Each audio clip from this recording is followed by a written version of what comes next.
রবিবার চন্দননগরের তৃণমূলের রক্তদান শিবিরে রক্তদান করলেন হুগলির সাংসদ রচনা বন্দ্যোপাধ্যায়।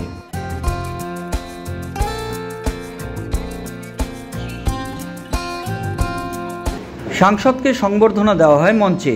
উপস্থিত ছিলেন মন্ত্রী ও চন্দননগরের বিধায়ক ইন্দ্রনীল সেন, চন্দননগরের মেয়র রাম চক্রবর্তী এবং ডেপুটি মেয়র মুন্না আগরওয়ালও উপস্থিত ছিলেন সেখানে।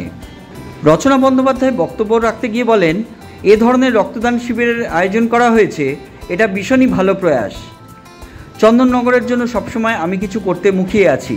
হুগলি আমার এখন দ্বিতীয় ঘর, কলকাতা প্রথম। তাই যখন রচনা বন্দ্যোপাধ্যায়কে ডাকবেন আমি উপস্থিত থাকব। এদিনের অনুষ্ঠানে শহরের কৃতি ছাত্রছাত্রীদের সংবর্ধনা দেওয়া হয়। সবাইকে সুপ্রভাত। আজকে সকালের দিন খুব ভালো শুরু হয়েছে আপনাদের এখানে। এর আগে অনেকবার এসেছি চন্দননগরে, কিন্তু সাংসদ হওয়ার পরে আজকে প্রথমবার এখানে আসলাম এবং একটি এত সুন্দর কাজে আসলাম। সব থেকে বড় কথা, কৃতি ছাত্রছাত্রীদের সংবর্ধনা দেওয়া হচ্ছে এবং তার মধ্যে 9 জন আমাদের এখানে চন্দননগর থেকে কজন হয়েছে?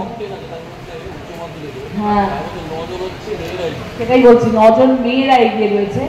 এটার জন্য একটা জোরে হাততালি পাওয়া উচিত।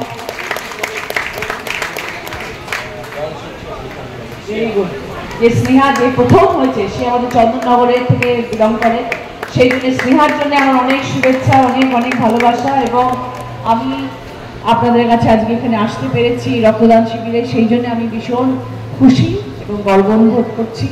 আজকে ইন্দ্রনীলদা আছেন আপনাদের সাথে, আমাদের মন্ত্রী তথা আমাদের এমএলএ, এবং আমাদের সাথে আমাদের মেয়র সাহেব আছেন, অমিতদা আছেন, মুন্না ভাই আছেন।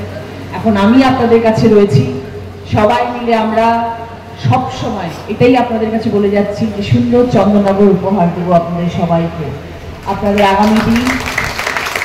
আগামী দিনে যাতে কখনো কোনো রকম অসুবিধা না হয়, তার জন্য আমরা সব সময় মুখিয়ে থাকবো এবং চেষ্টা করব সাধারণ মানুষ, চন্দননগরের মানুষ যেন সব সময় ভালো থাকে, কোনো রকম অসুবিধার মধ্যে যাতে তারা না পড়ে।